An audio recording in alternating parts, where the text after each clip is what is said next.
Los resultados macroeconómicos ya evidencian una economía que se está volviendo robusta, ¿ya? Luego de una situación compleja en la cual nosotros nos hicimos cargo hace 7 meses y logramos dar la vuelta a esa trayectoria que venía de una etapa de recesión.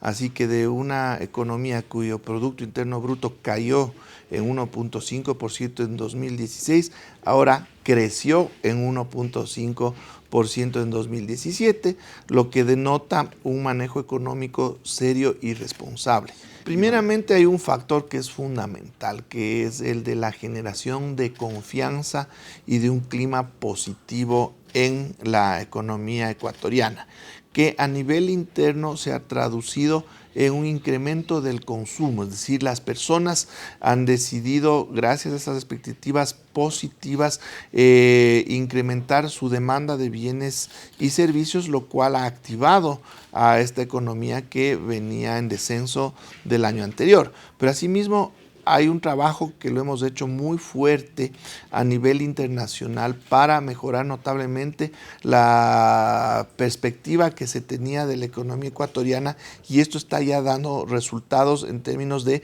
mejorar notablemente las condiciones del financiamiento al cual estamos accediendo, entendiéndose que el financiamiento es una necesidad permanente de toda economía y ahora lo estamos accediendo en muchas mejores condiciones que lo que se hacía años atrás. Pero a nivel interno también es importante destacar que desde la política fiscal, que es una de mis principales responsabilidades, lo hemos hecho de una forma adecuada en el sentido de que hemos potenciado lo que se llama el multiplicador del gasto fiscal.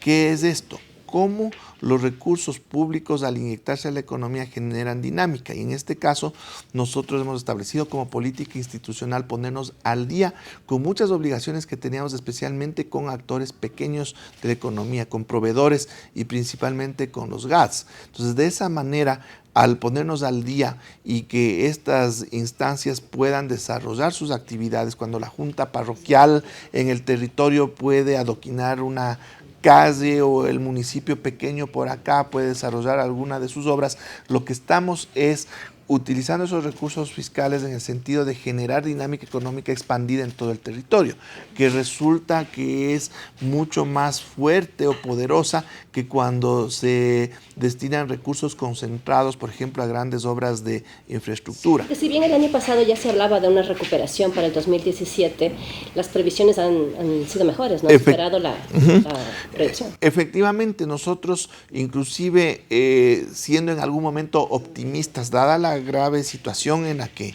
encontramos la economía, nosotros habíamos planteado un crecimiento del 0,7%. Lo hemos duplicado, es decir, superamos pero de largo nuestras propias expectativas, que en su momento, como digo, fueron optimistas, es decir, logramos hacer la tarea mucho mejor de lo que esperábamos hacerla. Ya, el decreto de austeridad también es uno de los elementos que ha permitido regular un poco la situación casa adentro. Efectivamente, en términos fiscales, ¿qué es lo que hemos hecho? ¿Ya? Lo que estamos avanzando es en la corrección de las variables fiscales para que sean sostenibles en el largo plazo. ¿Qué significa esto? Básicamente reducción progresiva del déficit fiscal, que a su vez se traduce en una reducción progresiva de las necesidades de financiamiento, es decir, de deuda.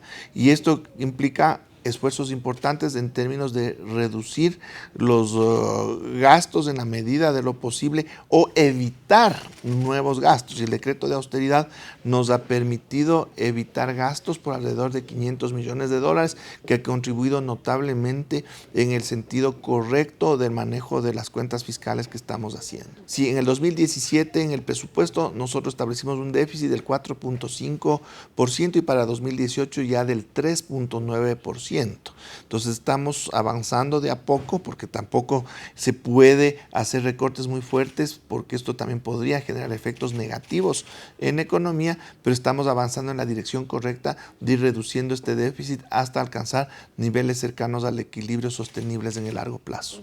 ¿Y para el próximo año se mantiene todavía este sistema de austeridad? ¿Hasta cuándo? ¿Tienen ya un plazo o se va a mantener? No, se mantiene, no tiene plazo, y continuará mientras sea necesario hasta estabilizar las cuentas fiscales.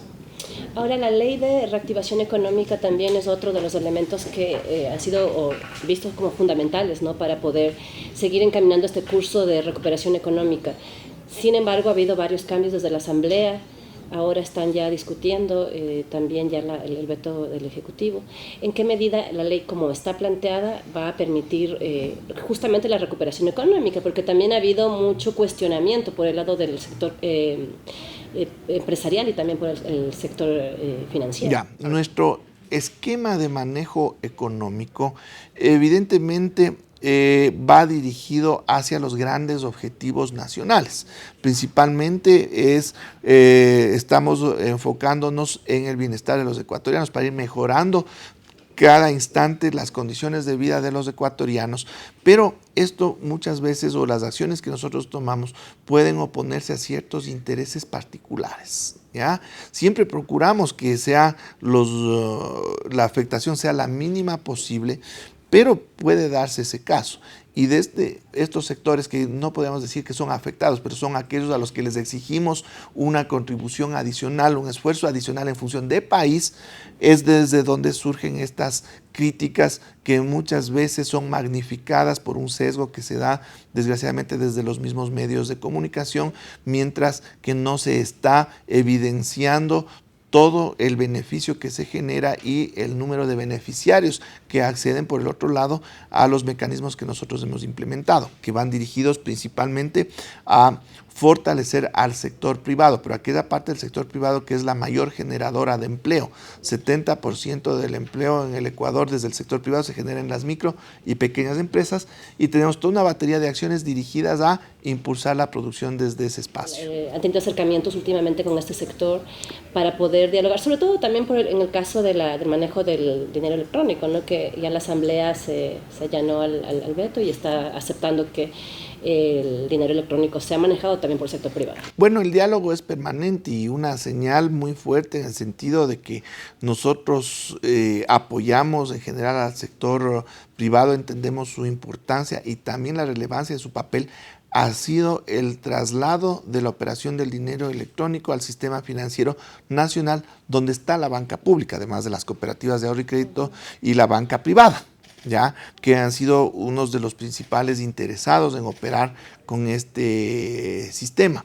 Entonces, desde esa perspectiva, nosotros hemos atendido a un pedido. Eso quiere decir que hay oídos para el diálogo, y asimismo podríamos citar otros ejemplos en general en los que nosotros hemos adoptado o acatado los pedidos que han venido desde diferentes sectores, siempre y cuando estos operen en el sentido del beneficio nacional. Ahora, la discusión y el malestar que se ha generado en algunos sectores se limita a unos pocos elementos, fundamentalmente de carácter tributario. ¿Por qué? Porque estamos pidiéndoles un aporte un poquito mayor a quienes más tienen. Estamos hablando de empresas que tienen utilidades de cientos de millones de dólares cada año, ¿ya?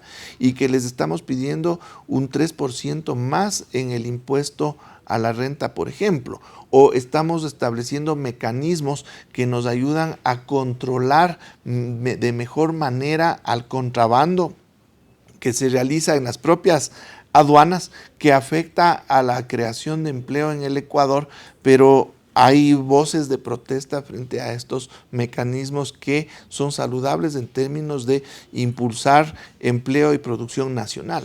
Ministro, ahora más allá de esta ley específica, ¿qué otras acciones, qué otros mecanismos de política económica está aplicando o está ya analizando el gobierno para el próximo año, para continuar con esta meta de crecimiento de la que hablábamos? Porque para 2018 también se prevén algunos resultados positivos de la economía. Ya, es importante entender que hay un manejo económico día a día. Nosotros disponemos de instrumentos, de mecanismos que los vamos aplicando conforme se van dando las situaciones y las coyunturas. Pero adicionalmente a eso, si bien esta ha sido una primera fase de corrección de elementos macroeconómicos, ya tenemos que pasar a una siguiente en la que tenemos que establecer ya acciones concretas en el espacio productivo, es decir, mejora de productividad sistémica, de competitividad, impulso a la producción y exportaciones con valor agregado, generación de empleo, no solo empleo adecuado de baja calificación, sino empleo que ya requiera niveles más altos de calificación, es decir, todo un proceso de tecnificación y de perfeccionamiento de la economía hacia la generación de alto valor agregado. Entonces, en ese sentido ya tenemos que establecer otros pasos que tendrán que darse en el 2018, ya estabilizada la parte macroeconómica en el sentido de una tecnificación de la economía. Bueno, de hecho, se está trabajando ya desde el sector de la producción, es el aprovechamiento, por ejemplo, de la infraestructura de generación hidroeléctrica, el tema también tarifario que contribuye a un mayor y mejor acceso a energía barata. Ahí también tenemos el impulso a la transmisión y distribución de energía eléctrica como un ejemplo, ¿ya?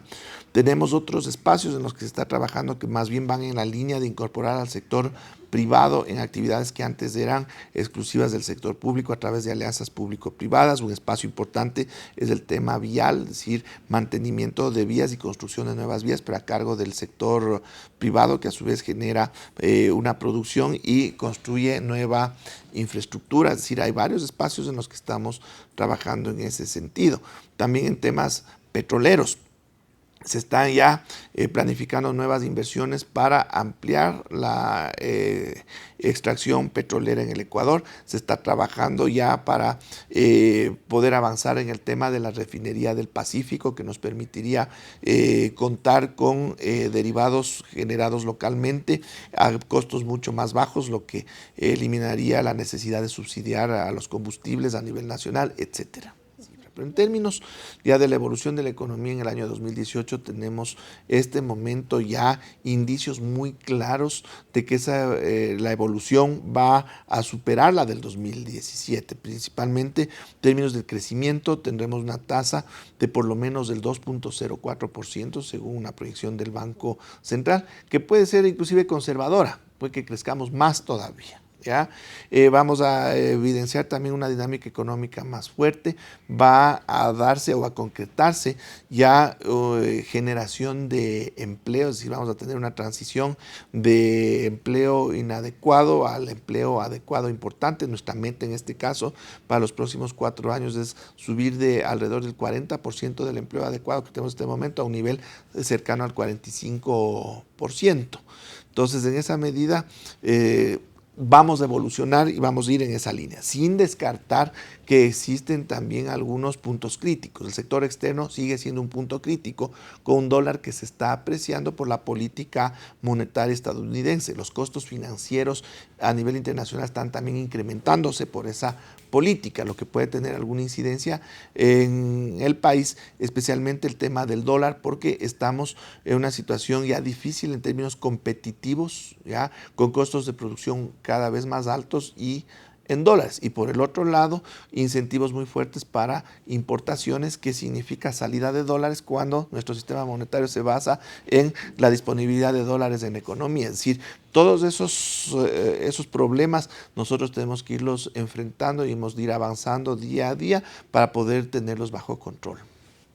Listo, ministro. Muchas gracias.